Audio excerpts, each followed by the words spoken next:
The Weedsman Podcast. ChristopherMedia.net. Remember before COVID-19, when we could go to shows or celebrate in person or have family gatherings where the only worry was when someone was going to talk politics? Let's get back to that.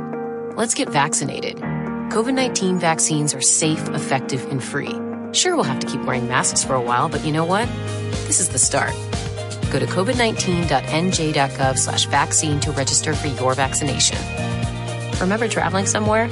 Anywhere? Yeah, let's get back to that. Remember before COVID-19, when we could go to shows or celebrate in person or have family gatherings where the only worry was when someone was going to talk politics? Let's get back to that. Let's get vaccinated. COVID-19 vaccines are safe, effective, and free. Sure, we'll have to keep wearing masks for a while, but you know what? This is the start. Go to covid19.nj.gov/vaccine to register for your vaccination. Remember traveling somewhere? Anywhere? Yeah, let's get back to that.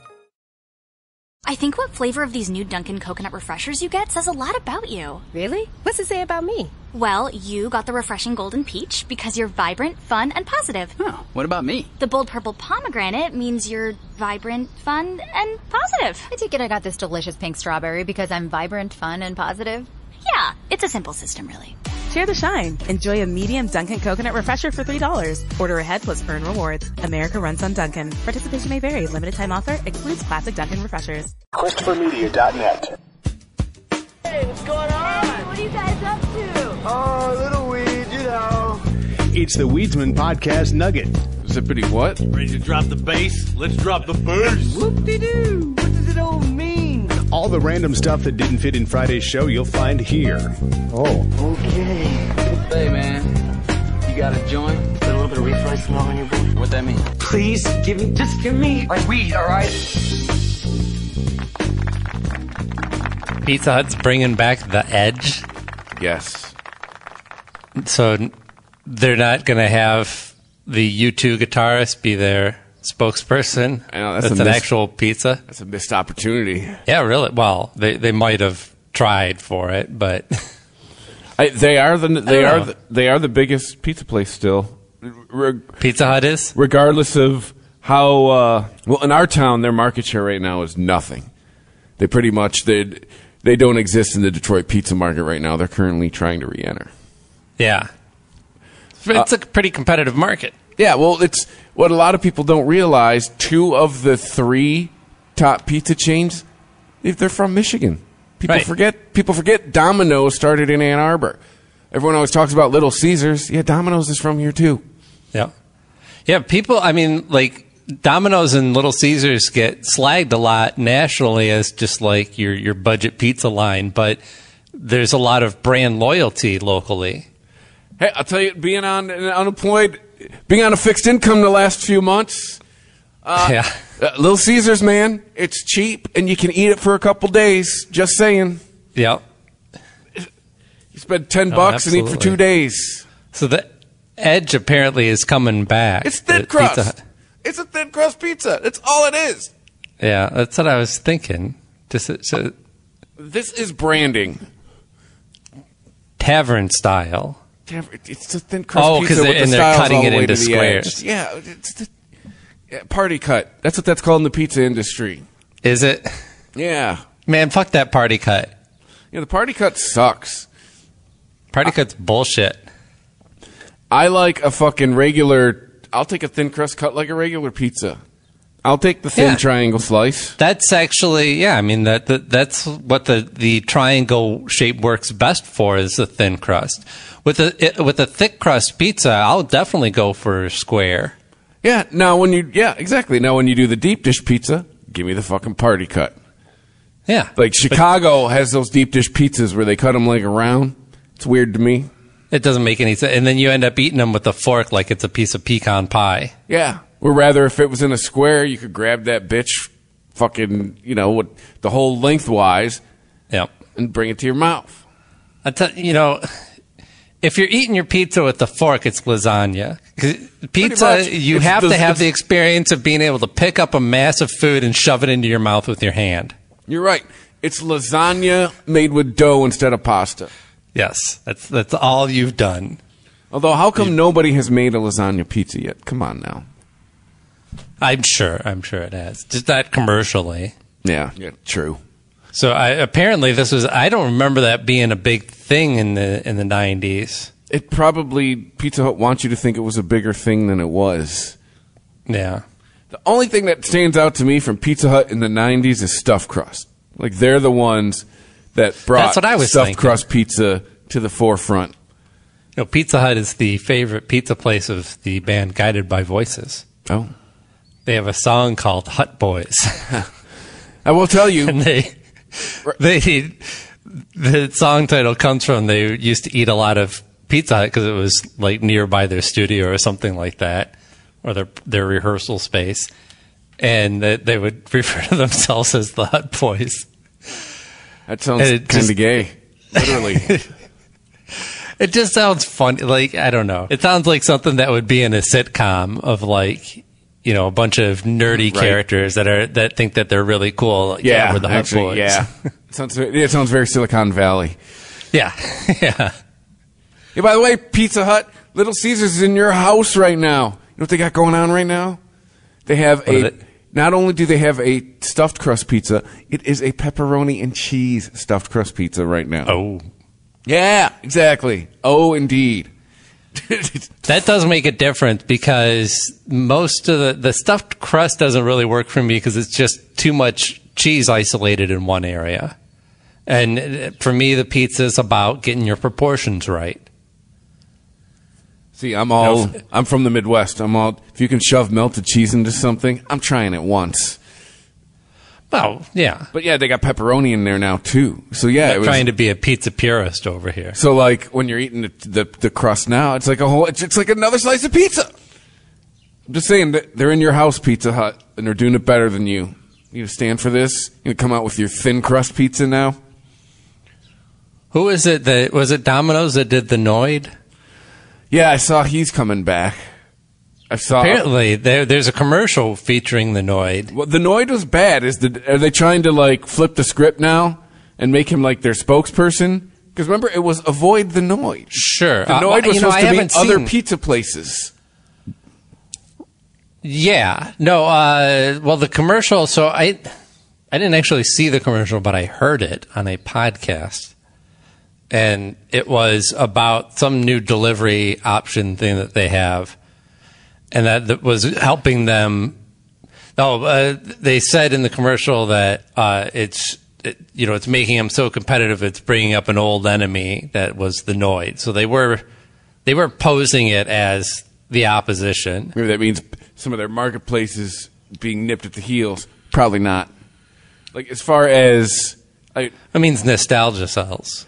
Yeah, absolutely. Member berries are definitely a way to sell stuff, but as far as market share, as far as the digital, they were the first pizza place to jump on the digital ordering, and it has paid off for them in spades. Are you still allowed to say that, by the way? Like it has when you look at what the market share that they have, like they're like when you think about ordering a pizza online, like they're synonymous with ordering a pizza. Like their marketing people have to come in their pants when they hear shit like that. So, I don't think Little Caesars partnering with DoorDash in the last couple of years has put too much of a dent in that. And Pizza Hut is so big. I have all this pizza intel. Pizza Hut is so big, even while they're performing poorly like they've been for the last decade, they're still number one simply on store count. Because when you had Pepsi's money behind you for 10 fucking years. Oh, yeah. Pepsi owned them for the 90s. So Pepsi was able to just pour money into opening Pizza Huts everywhere. Yep. So even not being in a big pizza market like Detroit, they're still number one by a wide margin. And that's with closing stores the last few years, too.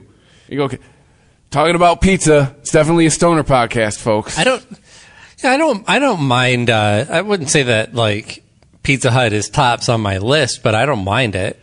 To me, it seems like the way that their crust always seems to come out consistent. Well, there's a reason for that. To me, maybe because I've been behind the curtain too much, it's pizza that was developed in a boardroom. It wasn't like somebody's pizza, and maybe it was Pizza at one by time. committee.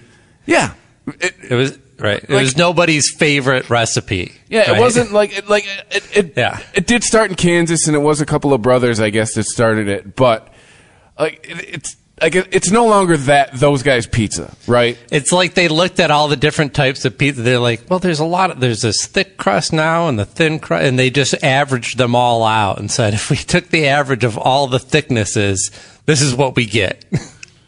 It just we get a medium doughy pizza. It seems like it's like the boy band of pizzas, right?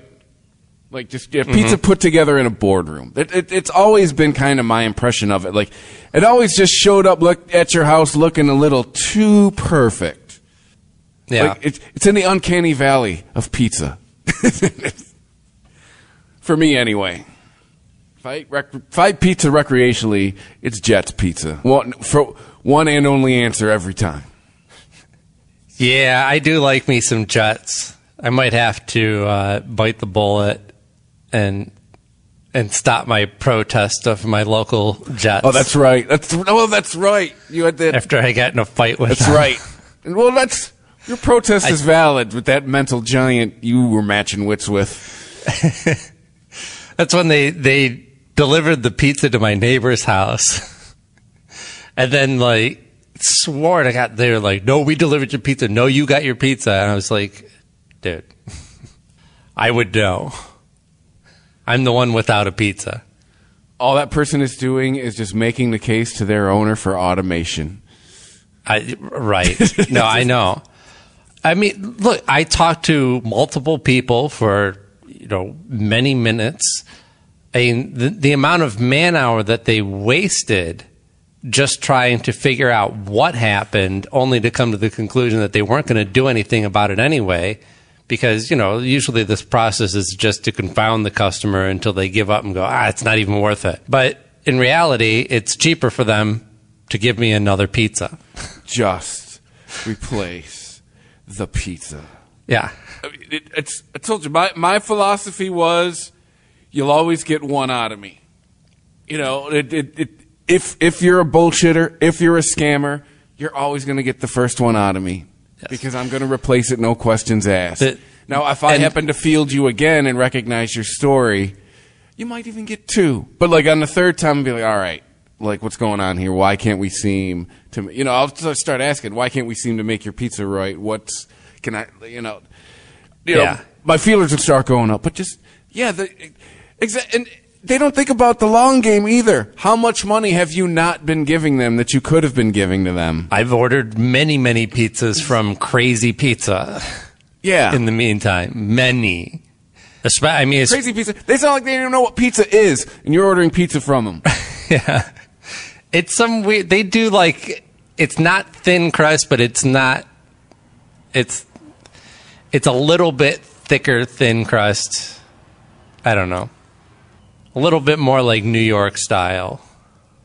That is unacceptable. You have to go to that instead of Jets because some fool didn't want to eat less than $5 worth of food cost to make something right and keep somebody happy. That was my pandemic weekend, man. Get a fucking pizza. Any business. Rent a movie on Amazon. It's cheaper to keep an existing customer than try to find a new one. In any business. False. That is economics 101. Yeah, except at Jets. At that Jets, it's like the Chappelle Show pop copy video. Because fuck them. That's why. No, that Jets was run by Michael Scott. Yeah. Or no, Michael Scott's a trick question. It's the same. Yes, I think so.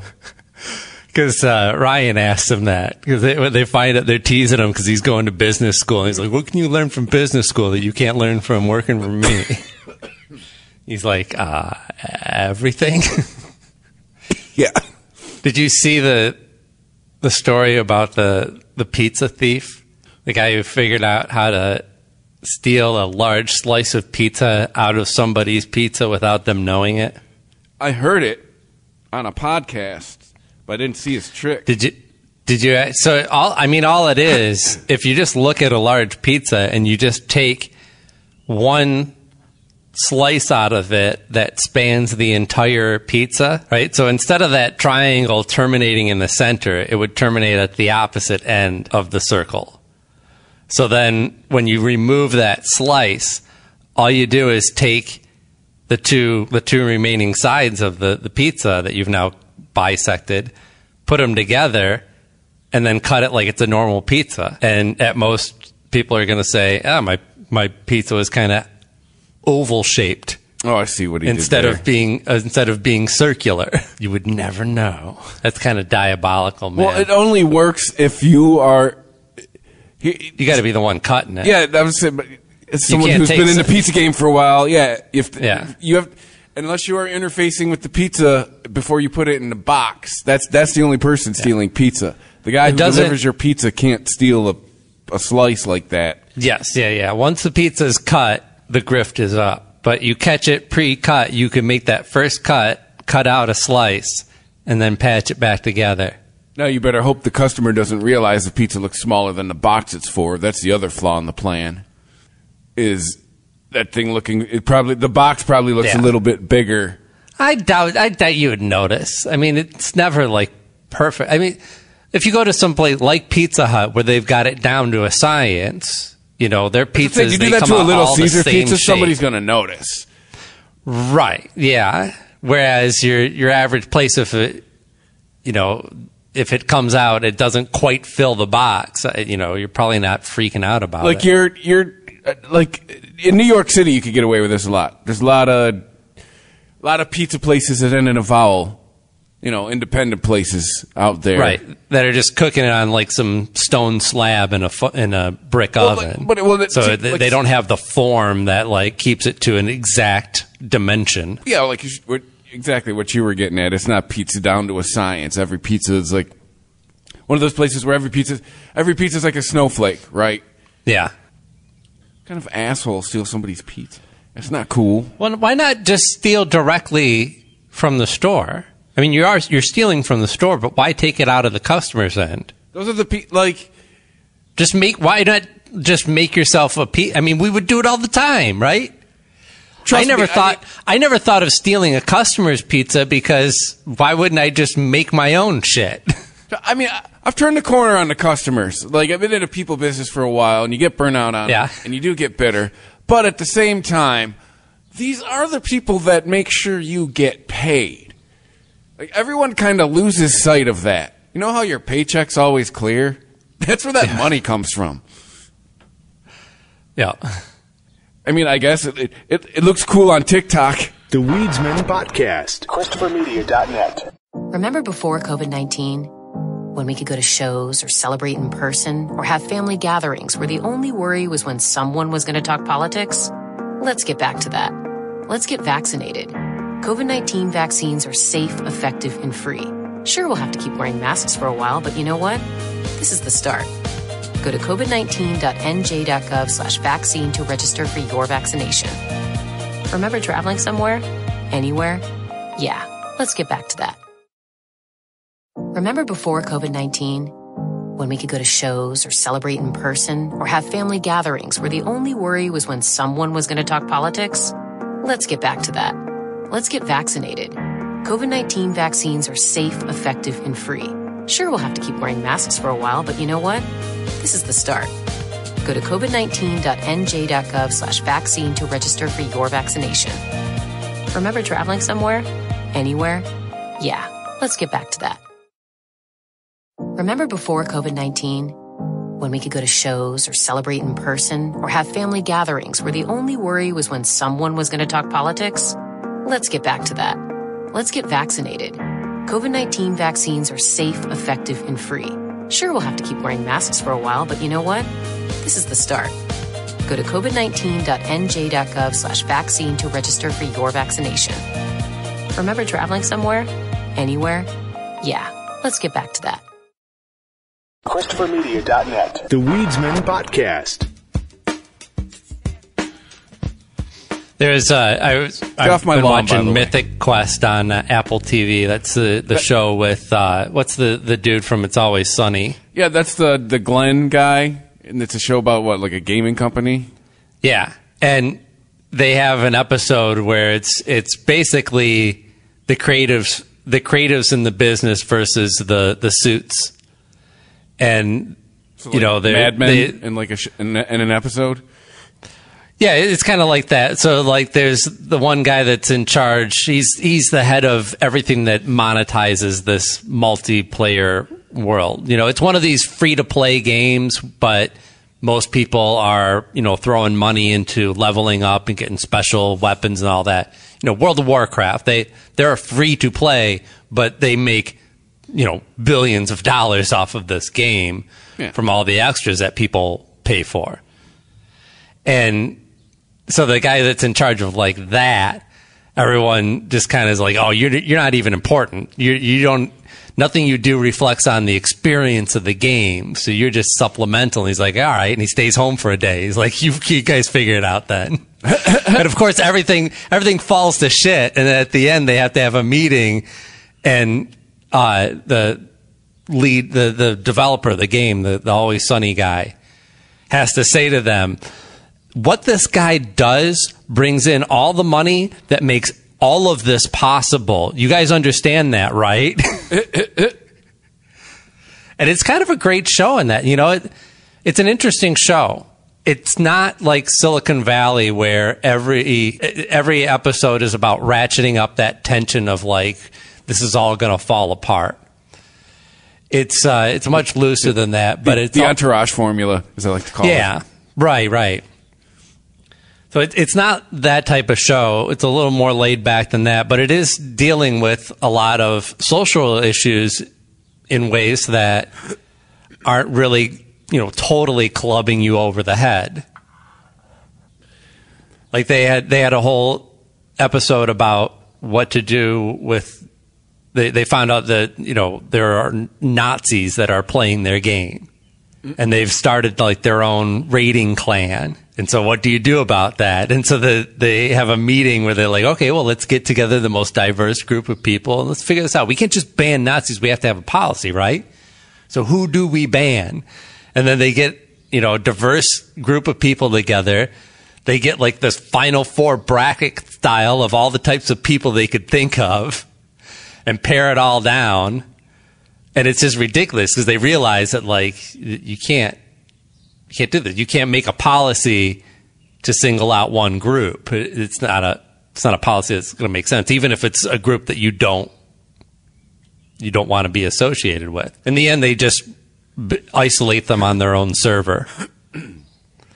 They figure out a way to attract them all to one event by making things that they claim is a glitch, but like, oh, this character is given a Heil Hitler salute over here, and everyone's like, oh, we got to go hang out with that character. Look at the Heil Hitler. And they all go over there and do the Heil Hitler. And they're like, okay, there's all our Nazis. And they just move them over to a separate server, isolate it so they can't interact with any other players, and then move on. There you go. And really, it was a story about, you know, do you punch Nazis? Do you always have to confront fascism when you see it? You know, at anywhere, or maybe there's certain times where you just have to realize, you know, these people they're going to spout off their nonsense no matter what you do. Yes. So if you decide that you want to confront them on everything that they say and do, then you're playing the game on their terms. Yep. A lot of people don't realize that. And it doesn't mean that when people organize, that when people do outright hateful things, when people, you know, seek to hurt others, that we don't respond. It's just, yeah, we don't need to like lose our shit over every idiot on Twitter. Bullies look for a reaction. Take it as somebody who was bullied as a kid. Yeah. Bullies are looking. That's what Donald Trump was for fucking 4 years. How did nobody even fucking... Donald Trump was a schoolyard bully who was the president. You give him a reaction, that's what they want. The easiest, you want a bully to fucking go away, ignore them. They'll go on, they'll move on to somebody else who'll give them a reaction. So I've only seen 4 episodes out of the first season. I think that's like half of the first season. They've got a second season out now too, but so far, really smart show, but still, I've been talking about some of the more serious stuff that they've been tackling, but it's still a legitimately funny show. It's on what, Apple TV? Yeah, Apple TV. I mean, with what it's about and who's in it, I should give it a watch. Yeah, and Charlie Day's a writer on it as well. Oh, all right. But tell you what, though, Always Sunny, I really, when I watch it, I laugh, but it's never a show I've really been... It didn't really stick to me. Yeah, I know what you mean. There's people I know that love it. Love it. I've seen every episode. Like when it's on, I laugh, and I don't hate it, but I don't seek it out. I haven't seen a whole season. You know what I'm saying? Yeah, and I understand that they're going for that looser Seinfeldian structure, right? It doesn't have to be about anything. As long as you just kind of have a theme, you don't have to have a plot. It does have that Curb vibe of they don't have lines, they just have premises. Right, and I think what you end up is with, you never really have compelling story at any point. You have funny character moments that you might remember, but none of that's tied to, oh yeah, because that was the episode about where they all did this and then this happened. That's kind of superfluous. And I think that's why it doesn't stick with me. I'm the same way. I could jump in, watch an episode, laugh, never think about it again. If it never came across my radar, I wouldn't care. There is one line that I saw early on that has stuck with me my whole adult life. It was some situation, I don't know, and then Kalen Olsen just goes, "Can we talk about how you're 3 grown men who can't come up with $700?" 3 grown men in your late 30s who can't come up with $700. And I remember thinking, man, that's me and some of my friends. Ouch, yeah. Or even seen. Or even maybe having the thought, I hope that isn't me and my friends. Yeah. I don't know. I mean, they're obviously doing something right. That's a long-ass running show. Plus, and it's not showing any signs of slowing down. Yeah. Charlie Day got to have Jennifer Aniston crawl all over him for a movie. He had to fucking love that. Yeah, that's a pretty decent horrible. What is it? Horrible Bosses? Yeah, that had to be a tough role for him. Jennifer Aniston's going to sexually harass you. Right. So where do I sign? Yeah. Oh, I get paid as well? That's a funny movie. I enjoy it, but on the believability scale, the last Avengers film had more realistic shit going on than Charlie Day going, "No, I cannot fuck Jennifer Aniston. Yeah, right? I'm not going to do it." Yeah. Who among us? Yeah, if your boss looks like that, wants to sexually harass you, harass me all day. I'll show up to work early so you can start. I'll stay late so you can keep harassing me. Especially how Jennifer Aniston looked in that movie. Good Lord. Yeah, and that's what I was going to say. Not just Jennifer Aniston in that movie. Was she a dentist or a doctor? Yeah. At some point, I'm like, is Either he way. gay? Is this where the storyline's heading? He's gay. Right. He likes cock. He has to. He doesn't have a dick. Yeah. I get it. Yeah. He lost his testicles. Blowing off in the war. In a hunting accident. He can't get a boner now. Oh, he's made a bet. If he gets an erection, he loses $1 million. Because that's got to be movie, it. No, $5 million. No, it still wouldn't be enough. That doesn't make any sense. You would think during her Friends years, that movie I'd say is her zenith. Yeah. I mean, that movie was only, maybe 5 or 6 years after Friends ended, though. So, I mean, she wasn't, super old. No. And she still looks great today. Yeah. She is, if you look at that cast, she's the one who's made the deal with the devil. Her and Schwimmer. Because David Schwimmer looks like he has not aged since that show has ended either. I don't think David Schwimmer is aging because I don't think that the universe can imagine what David Schwimmer would look like as an old man. Right. You know what he's probably going to be? He's probably going to be one of those, those people who you see him one year, they look like one way, and then you see him the next year, and all of a sudden they just fucking look like they aged fucking 20 years. He's probably going to be one of those people. Yeah. Where they just they put a lot of work into like damming up the aging process and just holding it back for as long as possible, and then they just have to give in all at once. All of a sudden, their hair is white and their face wrinkled all at once. Right. The crow's feet pop out. The gray hairs pop out. Ted Danson the dad gut pops out. Ted Danson, he managed to make a good transition, though. No, he's making that white hair work for him. But that was Ted Danson looked like Cheers Ted Danson one day, and then he looked like Ted Danson now, like almost seemingly like a year later. It's like, whoa, wait, you were middle aged. He's like a 70-year-old zaddy. It's like, dude, you were middle aged last year. Now you're old. Yeah. Of course, being over 6 foot goes a long way. I guess. Well, it does. Well, because I think you're closer to the sun. You look older sooner.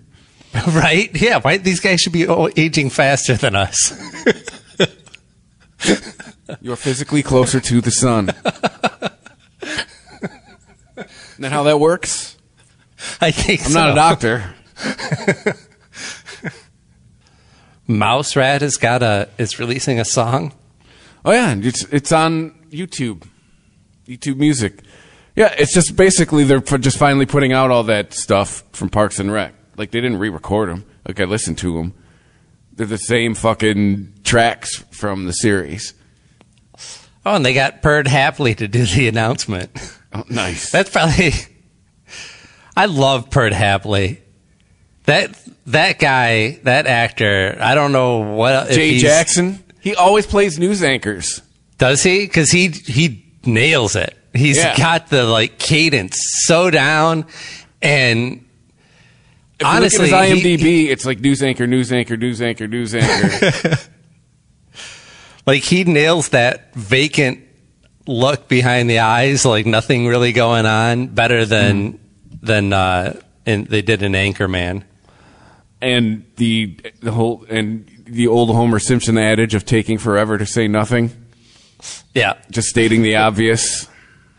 I'm Perd Hapley, and I'm announcing that this show is beginning right now. Yeah, and that was the announcement. Like he has no line of context at all. Like he offers no opinion at any given point in that show. Yeah, that's how they used to be. Yep. Yeah, right. It's in the old school image. Yeah, the awesome album. It's on YouTube Music. Only 3 tracks are on right now. The track listing is there, but only 3 have been released. 5,000 Candles in the Wind.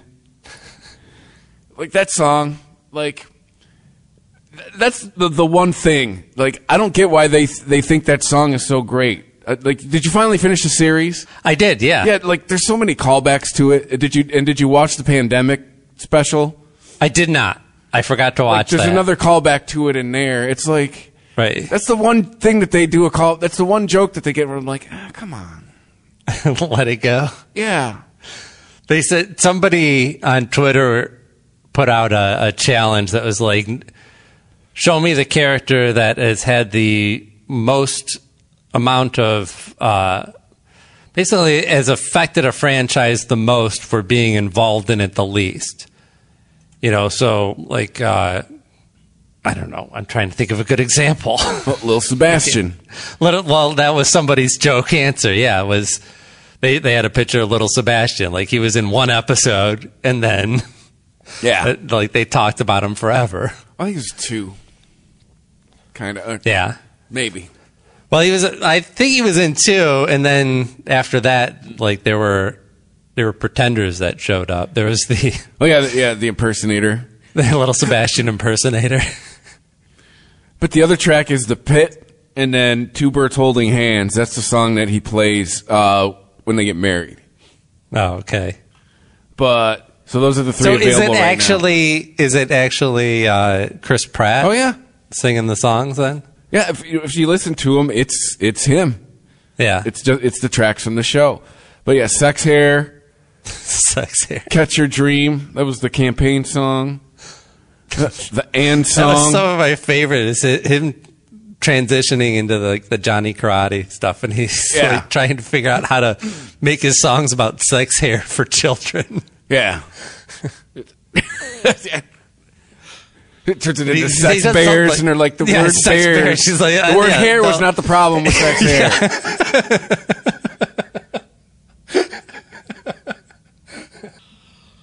Really solid show. I really enjoyed it.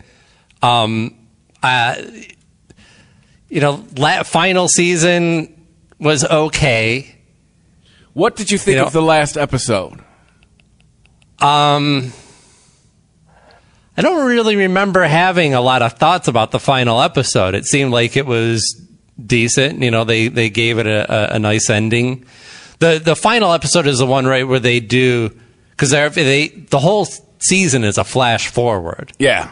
But then in the final episode, when she shakes hands or touches one of the other actors, when Leslie Knope's, when she does that, they cut to in the future, like, here's what Donna's going to do. Here's what April and Andy do. And I don't know. I mean, like, those are always like satisfying in the way that it helps soothe a little bit of the pain of a show ending, but it's not satisfying in a storytelling way. It's really just a cheat. And and I was I didn't like the first couple episodes of the last season because I didn't like the flash forward. And then, they started doing more fun things with it. And I realized, well, at least this gave them an opportunity to, knowing that this was going to be their last season and everything, you could see where it allowed them a little bit more freedom. They did a whole Johnny Karate episode. Yeah. They did stuff that they played with the format a little bit more and were a little bit more adventurous than they were previously, where they were really tied to their format. So there were highlights about it. There were nice things about it, but overall, not a big fan of it. And yeah, the final episode just really didn't affect me much. See, now one of the reasons I like Parks and Rec is I thought I liked their final episode. Yeah. I hate when, I hate the Sopranos ending. I hate that shit. I'm into that. That to me, that's lazy. That's the cheat. Yeah, we can't think of anything. It's like the ending of Inception. You come up with the ending. We give up. You write it. Right. So the ending of The Sopranos was written and to be understood as the family dies, right? Or you would assume so. This guy's coming to kill him. Well, now we know he came out and said it years later. But, at the time, it was a big, did he die? Or did everybody... Well, only because they didn't show it. Yeah. Right? People forgot what they were... If this was, Mission Impossible 4, and that's how they ended it, I would be like, well, who knows, Two guys walk up with guns, it doesn't mean shit. Tom Cruise is going to throw a dinner plate at one of them and then stab the other one with his fork. But that's not what we're watching. We're watching something that's pretty grounded in reality, and every time that we've seen somebody marked for death, they fucking die. So there's really no other way to end the show. They ended it like that because they were like, there's no way to end this satisfactorily, because if it doesn't end with this family being killed off, then we're not being true to the story that we're telling. If we show that, we piss everybody off. So that was really their best option to end it legitimately. And I think I don't know. That's nothing. Never mind. I'm a fan of finish your story. You spend all this time telling your story. Right. End it. I think they're both cheats in a way. I mean, the nebulous ending and the flash forward ending are, neither of them are preferable to, you figuring out what your story is and how and where it ends. Right? Yeah. Although I'm a fan of the Bob Newhart ending. The big twist, or the St. Elsewhere ending. Yeah, what they were all in they were all in a snow globe. Yeah, like that shit can be cool. Yeah, well, I think you can definitely get away with this stuff more with TV shows than you can with movies, because TV shows don't. First of all, they don't always have like a definitive ending, and when they are able to have that ending, it's not like we've watched one story over the course of however many seasons. We've seen many different stories, and we're seeing like the lives of these characters. And you want to believe that even though you're not going to be able to peer in on their lives, that they will go on in some fashion.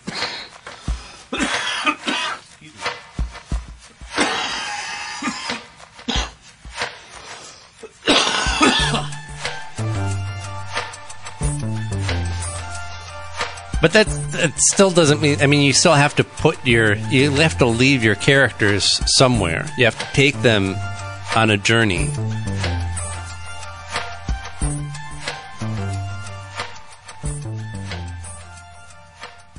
I'm Dr. Meg Fisher. By getting fully vaccinated, you can protect yourself and others, enjoy more activities with family and friends, and help end this deadly pandemic. You need 2 doses of the Pfizer or Moderna vaccine to get the best protection against COVID-19. You can get your second dose at any site in the state. Visit covid19.nj.gov/finder or call 855-568-0545. Remember before COVID-19? When we could go to shows or celebrate in person or have family gatherings where the only worry was when someone was going to talk politics? Let's get back to that. Let's get vaccinated. COVID-19 vaccines are safe, effective, and free. Sure, we'll have to keep wearing masks for a while, but you know what? This is the start. Go to covid19.nj.gov/vaccine to register for your vaccination. Remember traveling somewhere? Anywhere? Yeah, let's get back to that. Remember before COVID-19? When we could go to shows or celebrate in person or have family gatherings where the only worry was when someone was going to talk politics? Let's get back to that. Let's get vaccinated. COVID-19 vaccines are safe, effective, and free. Sure, we'll have to keep wearing masks for a while, but you know what? This is the start. Go to covid19.nj.gov/vaccine to register for your vaccination. Remember traveling somewhere? Anywhere? Yeah, let's get back to that. The Weedsman Podcast. ChristopherMedia.net.